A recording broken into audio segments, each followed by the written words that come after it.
island of Dominica is a 50-minute flight from Barbados. We stayed at Firefly Cottage for our 16-day holiday, an ideal location from where to tour the island. Set in its own grounds, it has a spacious kitchen diner and 2 air-conditioned bedrooms. The plunge pool is an ideal way to cool off in the day, and the veranda is great for dining out in the evening while watching the amazing sunsets.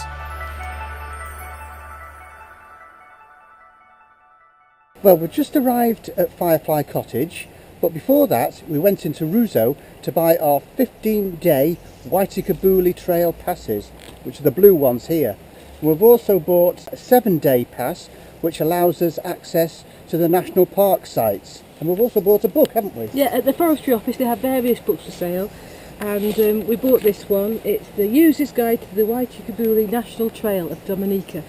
Dominica has the highest concentration of live volcanoes of anywhere on Earth, but you'd hardly know it if it weren't for the hot springs and boiling lake. For our walk to the boiling lake, we hired a guide called Marcel. Hello, good morning. Welcome to Dominica. My name is Marcel Flora. We are now doing a trail hike up to the boiling lake. We are about 5 minutes before the Breakfast River, and we are just taking a small introduction to give you a little idea as to what we are about.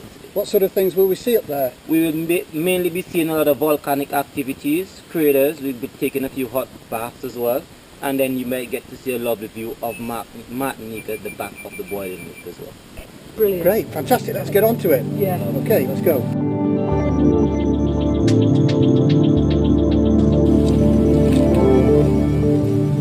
Okay Marcel, where are we? We are now in the middle of the Breakfast River. It's about breakfast time now, but after this we'll be hiking up the mountain ridge and going across the Montapita mountain to get up to the boiling lake. What's over here? This is just a big drop. This is one of the most treacherous areas. Whenever you have heavy wind blow around this area, it could actually tilt you over. If you're not good, you may end up down this way.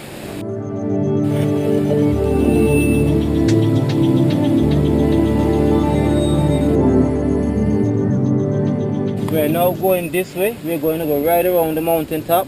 There's a lovely flat area over here where we're going to take a break. Lovely viewpoint. And then from there you can actually look down into the Valley of Desolation.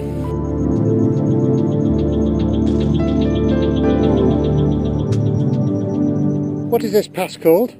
Well, everyone calls it the helipad. This is where everyone could actually come for assistance. The helicopter would land here, run down through the Valley of Desolation in case of any emergency.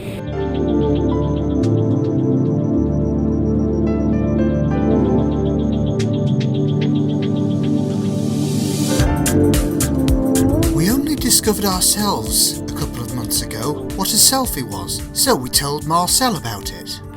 This is Marcel doing a selfie. Since then, on this walk, he has taken 437 selfies. We will now be descending down through the Valley of Desolation. Notice all the side of the mountain ridge here keeps on eroding, so you got to be very quickly while we're venturing down through the Valley of Desolation.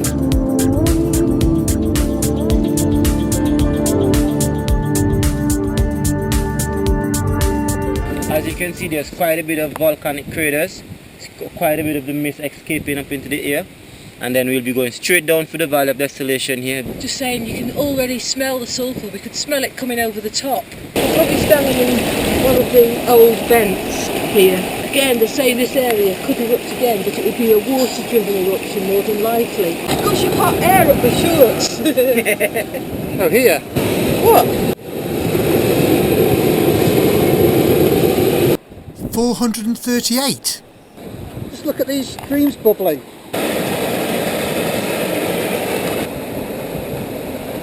Some of these vents are emitting extremely hot steam. You've got to be very careful they don't blow back in the wind and scald you.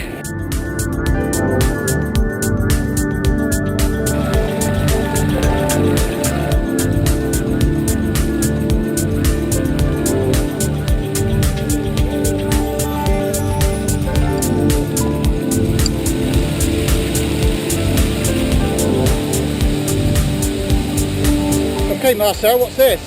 This is the hot pools. You can actually have a lovely bath here. You actually have 2 waterfalls cascading down the mountain here. Lovely blue bath. Definitely we're going to have a bath here. This is what they actually call the Fountain of Youth. This is the best hot spas on the island. Now here we are in the actual White River on your way to the Boiling Lake. This is the last river we're going to be crossing before we get up to the Boiling Lake. So how far have we got to go now, Marcel? We've got at least another 10 minutes hike. We just got to get up to these craters here, get around the little flat here, and then we're on the mountain top and we'll be looking down into the Boiling Lake.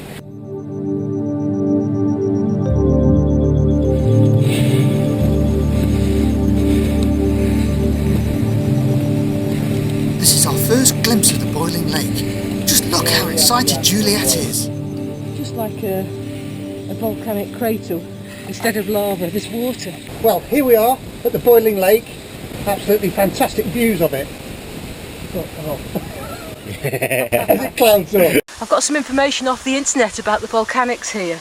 It says the most likely type of eruption to occur here from the Boiling Lake is a water-driven eruption, a steam-driven eruption that'll eject fragments of old rock and ash into the air.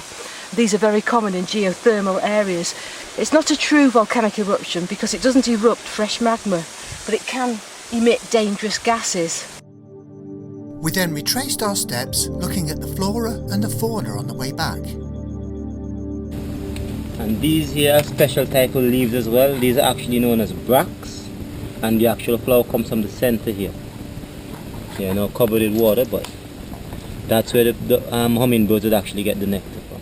It's a type of fruit. It's actually the birds actually eat these. They actually eat all of the seeds inside of it, but I've never really seen anyone eating it. It actually produces a lovely purple color fruit. Well, now after our hike to the Boiling Lake, it's now time to take a refreshing hot spring bath. We're going to have a reviving youth bath. After all Sounds good to me. This is Dominica, and I'm loving it. The massage. Yeah, like an open air jacuzzi. Yeah, superb. We shall have to stop meeting like this. I'm auditioning for the wet t-shirt competition.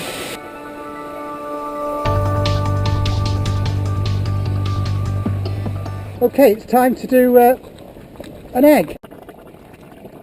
It's cracked, you see, it's cracked Okay, it. go on. Giving it a good 5 minutes now, so it should be done.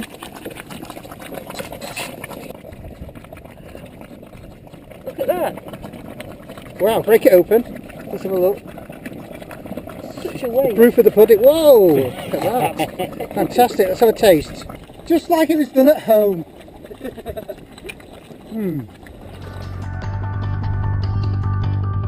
On the way back, the vents seem to have got more steam up.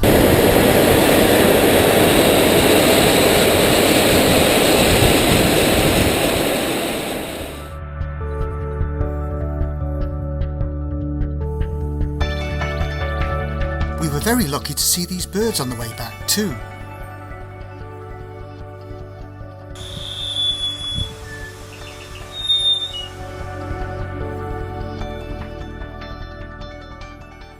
Today we decided to do our first walk on the Waitukubuli National Trail, but first we headed for their headquarters at Pont Cassé to meet Gillian, who would tell us something about it.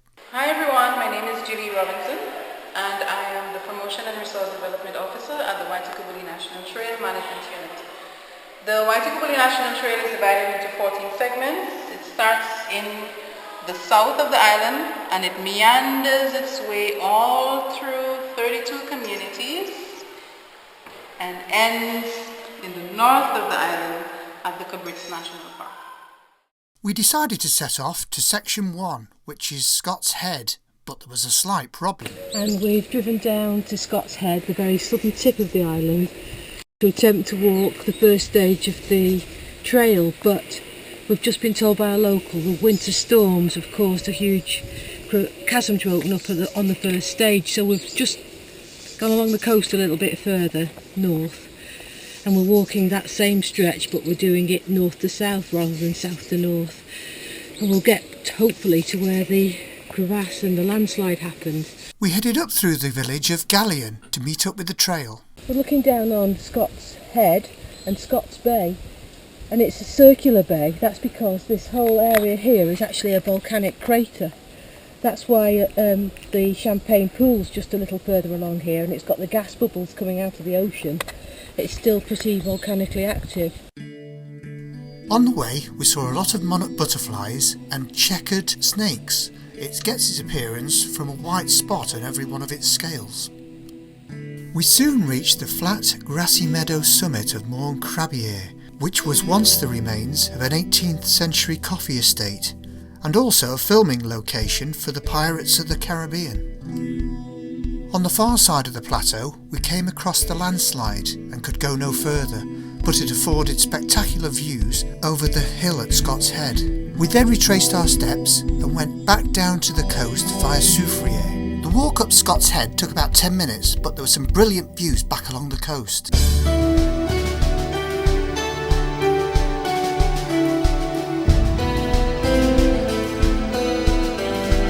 There is great snorkelling at Scott's Head, and it's not long before you reach a dramatic drop-off, which is the gateway to a vast, submerged volcanic crater. The next day we decided to have a local walk around Soufriere and sample the hot springs. Like hot water, like a bath. Here we are at the Sulphur Springs. We've just got a sample out in a bucket. Lovely temperature. About 10 years ago, the volcano began to stir, and it gave the villagers a bit of a scare, but apparently they weren't evacuated, and it's been quiet ever since. Well, we're nearly at the top of this sulphur spring, where the superheated water comes out. They've obviously got a pipe up there that comes straight from the volcano source. Like walking through some huge mine of some sort, isn't it? You think it was man-made almost.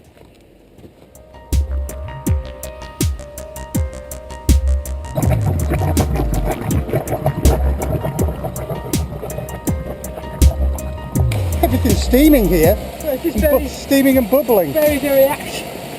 Well, considering it could, you know, it's still an active volcano, it sounds like there's a steam train over there.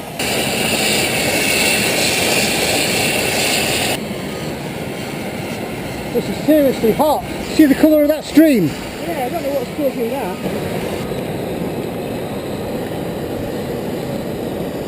Meanwhile, things were a bit more tranquil down below.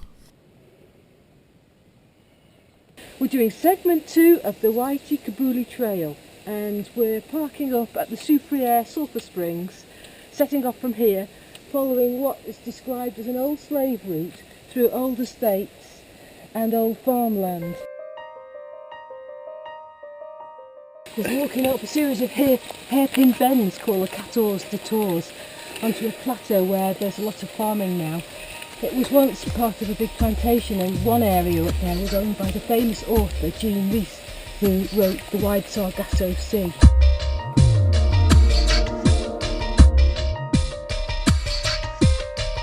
It's just so good for the skin, this sulphurous humidity. Makes one look 30 years younger. We're at the top of the ridge, we can see the Atlantic Ocean ahead of us, and it's just blissful to stand at the top and feel the Atlantic breeze cooling us off. Right on the ridge now, we're having lunch, and we're going to turn back down and go into the Sulphur Springs.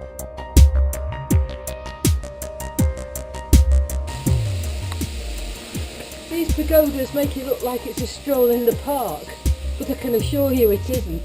Back at the car now, we're just taking our boots off, getting changed into our costumes to go in to the hot springs. We're making a breadfruit pie tonight. Breadfruit, like little green footballs.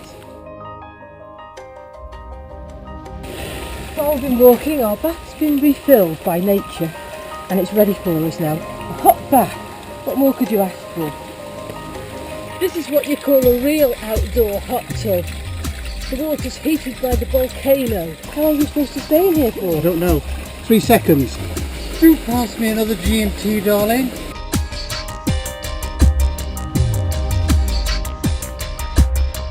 First of all, frying up some onions. That's the breadfruit. And what do you do with that? I'm just going to peel it and boil it first. I'll cut it into slices. It's George's breadfruit pie, complete with 2 layers of cheese sauce. Here is the breadfruit pie, served with fresh marlin and couscous. We're exploring the Calabishi coast today, which is on the northeast side of the island. It's on the Atlantic side and you can hear the sea behind me roaring. And we're walking out to a promontory called Point Baptiste.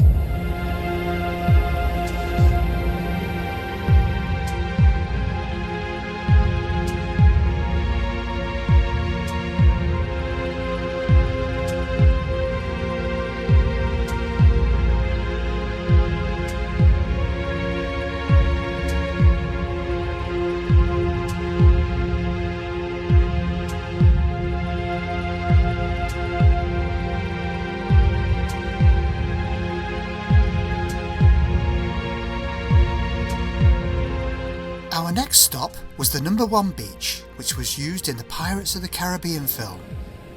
And it's easy to see why. It's spectacular.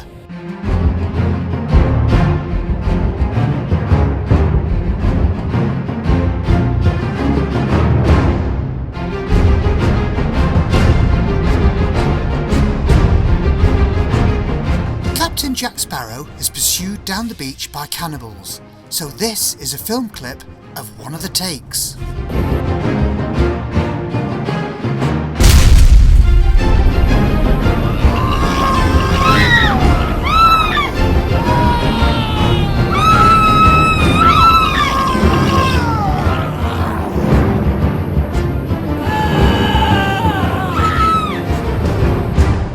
Meanwhile, somewhere a bit more civilised, This is Batibou Beach. And it's a beautiful beach, as you can see, like a horseshoe-shaped bay.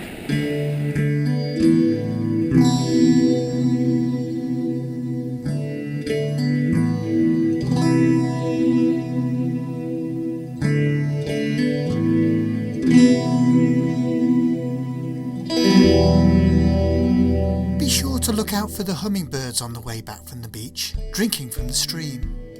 We're driving the North Coast Loop Road now, which goes precariously round. It's up and down like a switchback, and we're going to go around the back over there and then turn inland and go through a volcanic crater before we come to the cold springs, the cold sulphur springs, which is supposed to be quite interesting.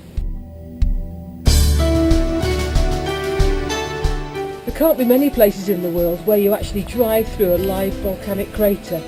This is it now. We're just on the crater edge here, and the road goes across here and over there. We're heading for the cold sulphur springs. We've parked in the middle of the crater and we're going to walk down to look at these cold sulphur springs called cold soufriere. The centre of the crater is so lush. There's wild raspberries growing everywhere and loads of other plants as well, and lots of orchids. And then in the middle of it you come to this sort of, it's like a little bare patch, and it looks like limestone, but it must be white volcanic rock with bubbling pools. It's a sleeping volcano with a bad stomach.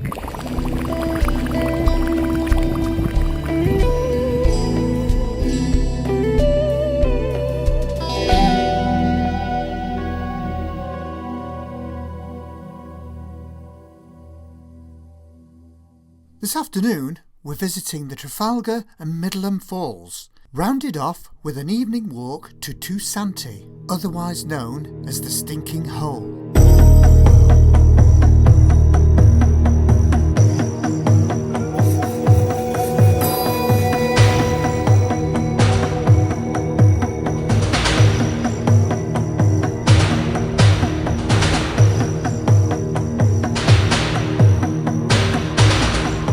Taking the trail and walking to the Middleham Falls. It's a 45-minute walk.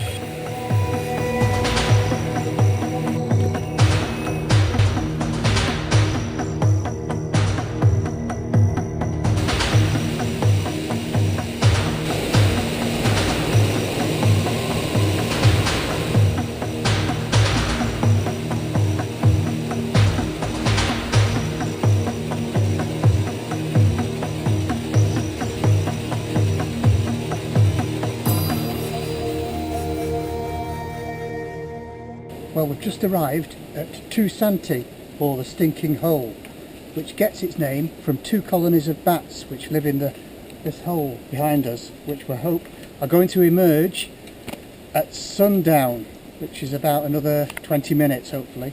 Just come over here and have a look at this hole. Oh, you can smell it now. Feel the heat coming out of it. You can feel the heat and the steam coming out from the waste products of the bat, which is the guava. Guano. Oh yeah, the guava's the fruit. How long's to go, do you think? I don't know if it's going dark now. Listen.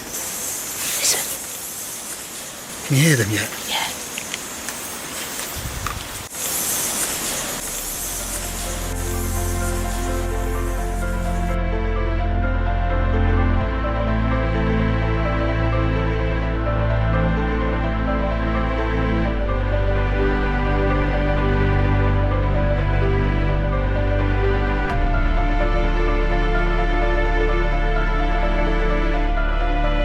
We're just walking back from the stinking hole now, and we've been walking about half an hour now, so we're just going to turn the night vision off and then just listen to the rainforest sounds.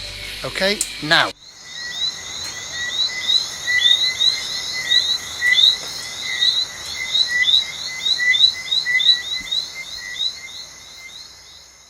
The next morning we visited Champagne Pool to snorkel in the crystal clear waters of the marine reserve. The amazing thing here is the snorkelling through and around the rapidly rising bubble columns which rise up from the volcanic ocean floor. No wonder it's called Champagne Pool.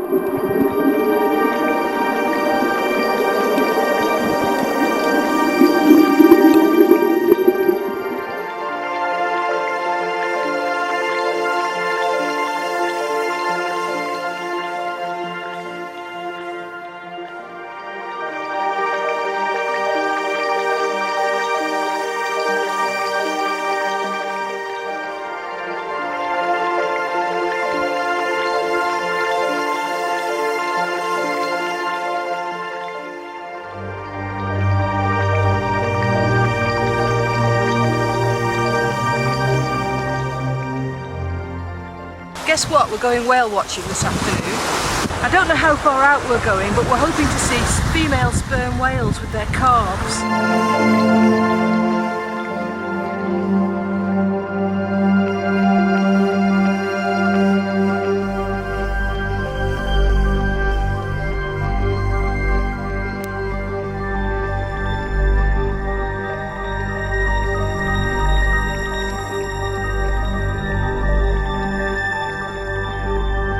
After several attempts with the hydrophone to try and locate the whales, and Juliet on binocular duty, we still didn't see any.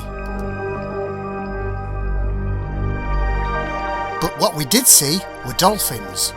Lots of dolphins.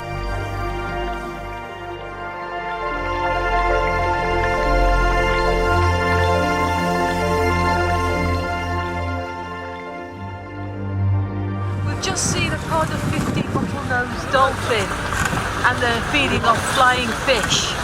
What are you feeding off? Rum punch, which is rum and fresh grapefruit.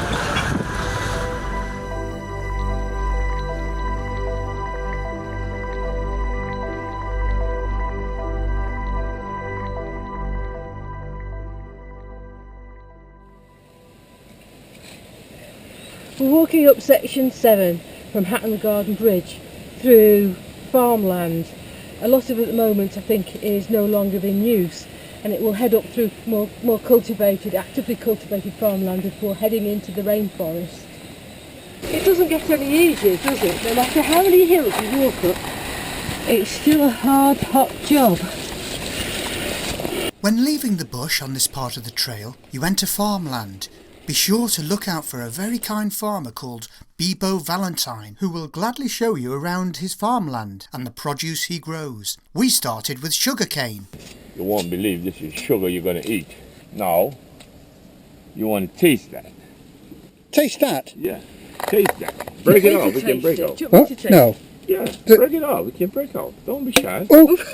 Taste it, sugarcane. Is it hard? You don't swallow it, do you? No, you chew it. The juice. Taste it, it's soft, right? Yeah. Sugar. Use it as a walking stick. Nobody mess with you. At the end of the walk, she won't have a walking stick. Mm-hmm. I've eaten it. Thank you very much. you want a light for that? Hopefully this very nice chap who's called Bebo Valentine is going to show us a nutmeg tree. He's got lots of nutmeg trees and he's going to show us one because we've been looking for one all week and we don't know what we're looking for. So it's one nutmeg per pod. This is the nutmeg surrounded by the red mace held within its pod on the tree, and it comes out like that. And there we are. And if you need 2 coconuts to drink, let me cut you 2 coconuts. What I normally do, I plant these coconuts because what happened, the trail passed through my way, and there's some people comes in and they need coconuts. So, you know, people need that.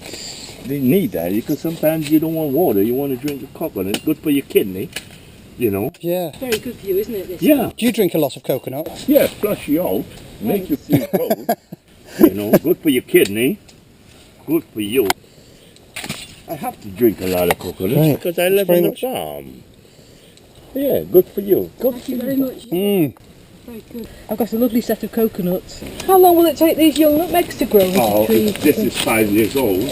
That's 5 years old, Yeah, right? it start bearing already. Yeah, gosh, it is, has, hasn't it? Yes, it's supposed to. That's why I like it, Yeah. and I love them.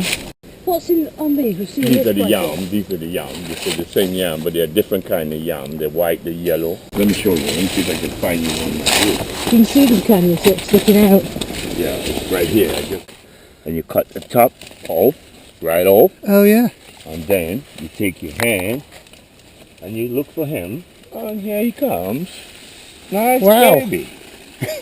Ready to rock and roll. How long did it take that to grow? 6 months. 6 It's months. going to die now. No, it's gonna make another one. Really? Yeah. Wow. Are these sweet potatoes? Yeah, sweet potatoes. Normally when you want them, you have to look for them.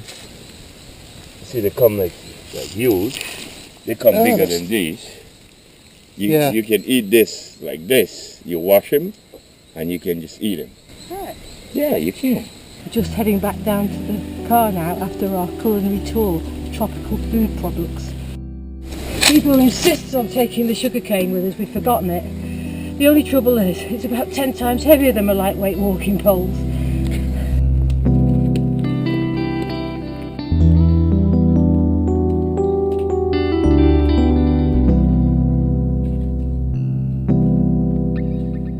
We're nearing the end of our 3-hour circular walk, taking in the first part of section 7, and we're heading back down to the car now at Hatton Garden Bridge. I can highly recommend this circular. It's quite easy to find, and it's been really interesting going through lots of agriculture and learning about all the different fruits and vegetables that they're growing.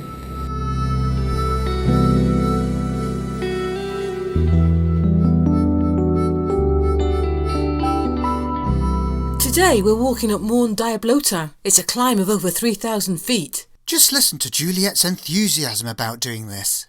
We're just south of Portsmouth and we're going to walk up Morne Diablotin.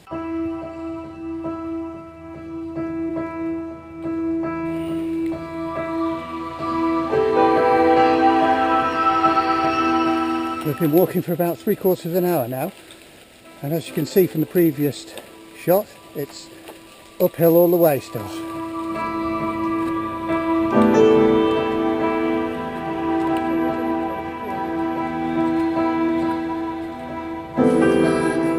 According to the map, very steep area.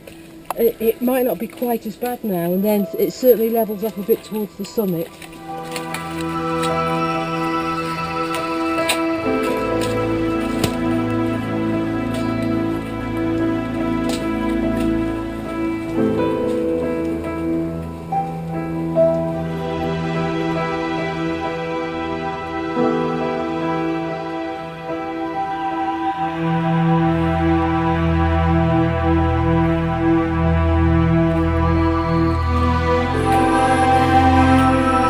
February the 14th, Valentine's Day.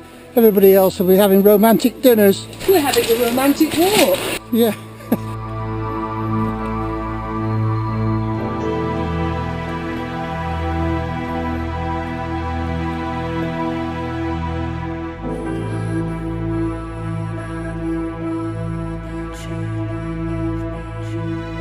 There's the summit.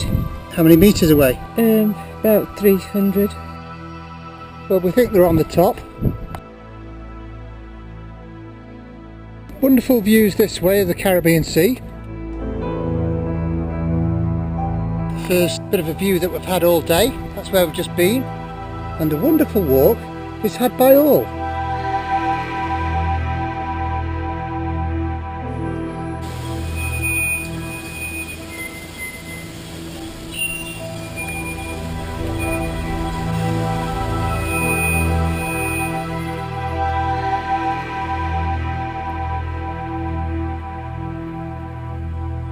Well, here we are after the walk, and it's taken us 6.5 hours, Yeah. and we're normally fast walkers, so Yeah, and we've hardly stopped because there was nowhere to be able to stop. You couldn't sit down, there wasn't a flat bit. how hard do you think the walk was then? One of the hardest walks I think I've ever done, really. It wasn't walking at the top half was climbing through, like a jungle gym. You have to sort of climb through the branches, and you're often off the floor climbing through branches, so using all your arms and legs. We dropped the poles and left them half, en route, and picked them up on the way back because you needed to use your hands all the time. So this is the state of us. The mud was foot deep in places.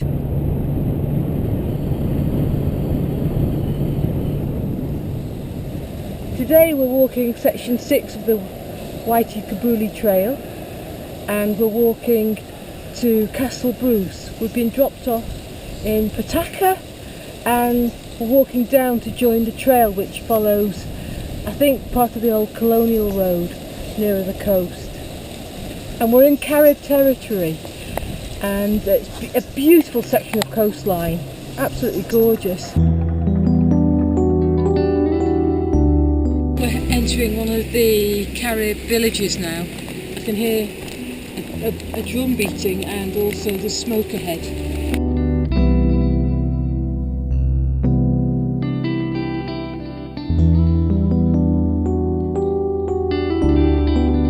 That's good. What are you making here? Manioc. Manioc. What ingredients are they? Sugar, salt and coconut. On leaving the Carib Demonstration Centre, we bumped into another 2 walkers. Hi there, you just walking the trail like we are? Yeah, we're just doing a couple sections. We did section 1 and 2, and up from the Emerald Pool to Castle Bruce. We've got to do that still.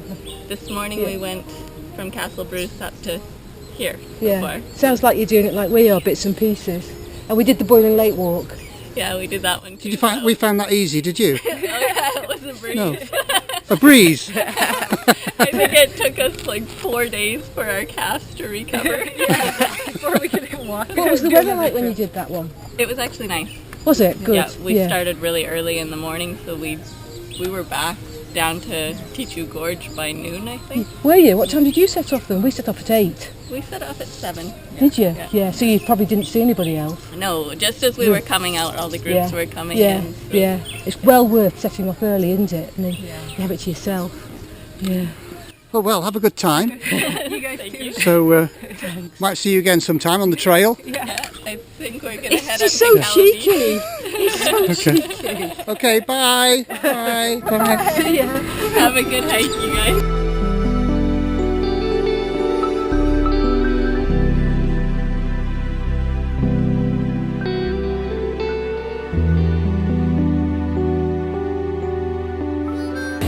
This is our lunchtime spot, and it's right by the sea, lovely bit of grass to sit on. While we were walking along the road, we saw a lady weaving some baskets, and she explained how she made them. What sort of plant is the bush? Yes, it's a bush, yes, like bamboo. How do you make this out of the bamboo?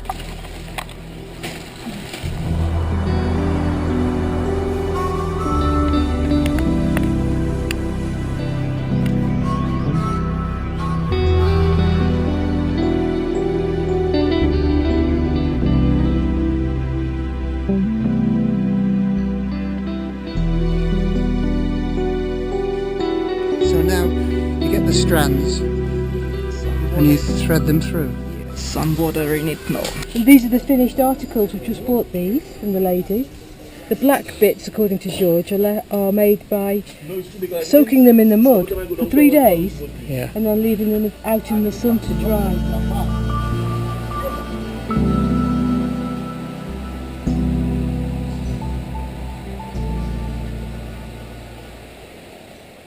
Here we are, it's our last day today and it's Sunday, and we're doing segment 5 of the Waitukubuli Trail, and it's an 11-mile section, and amazingly it's all downhill. Been walking about a quarter of an hour now, and you can see a paved section of the trail which was laid down by slaves in 1826.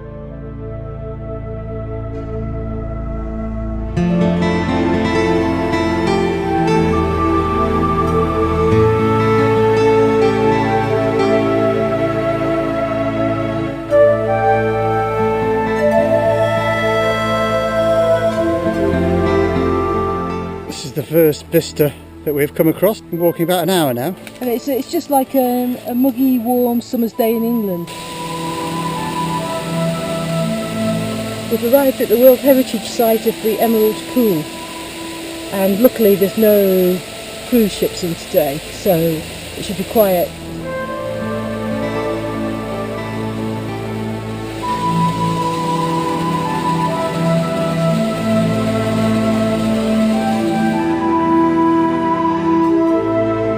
This paved path was built by slaves called rangers. They built it to go in search of escaped slaves who were called maroons. And it was actually used right up till the 1960s, when the main road was constructed to link Point Cassay with Castle Bruce on the Atlantic side.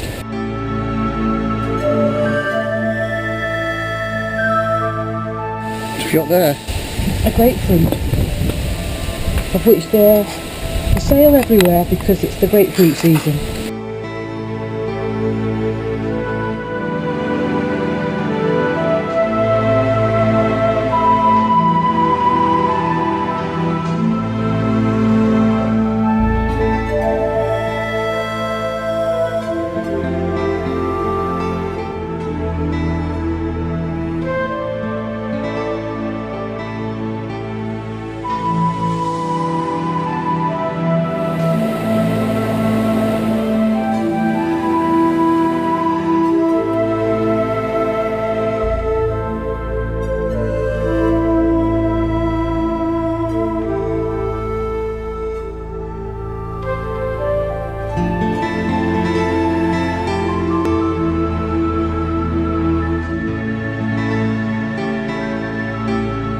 After you have crossed this bridge and come out of the bush, you will see this spectacular tree by the side of the path, and 20 yards further on you will meet Cooper.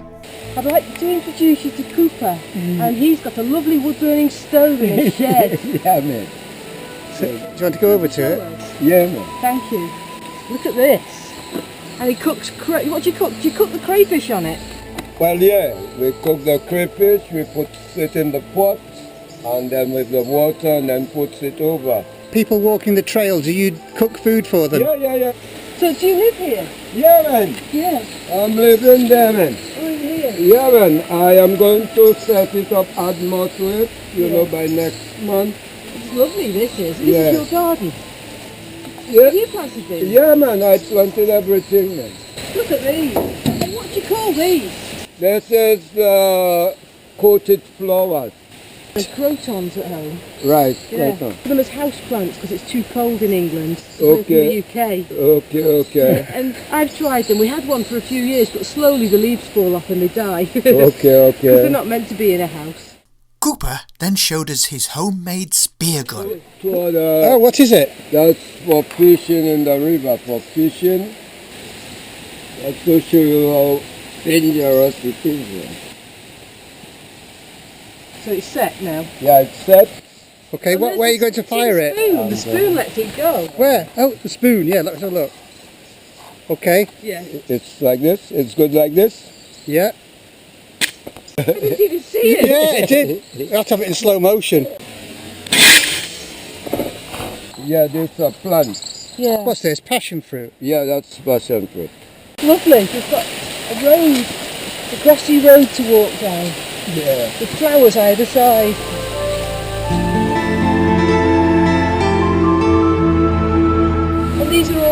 years old. Yeah. The water as well, isn't it, I suppose? What is the name of this river? That's Belfish. Better say goodbye now to Keeper. Thank you. Thank you. Thank you for the visit.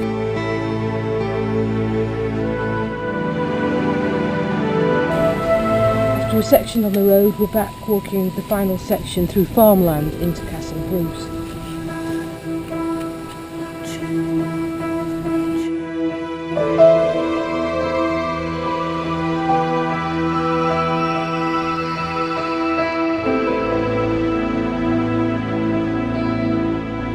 We explored as much of Dominica as we could in 2 weeks. There is much more to see and do, so maybe we'll return one day soon to walk more of the Waitukubuli Trail and paths of this beautiful Caribbean island.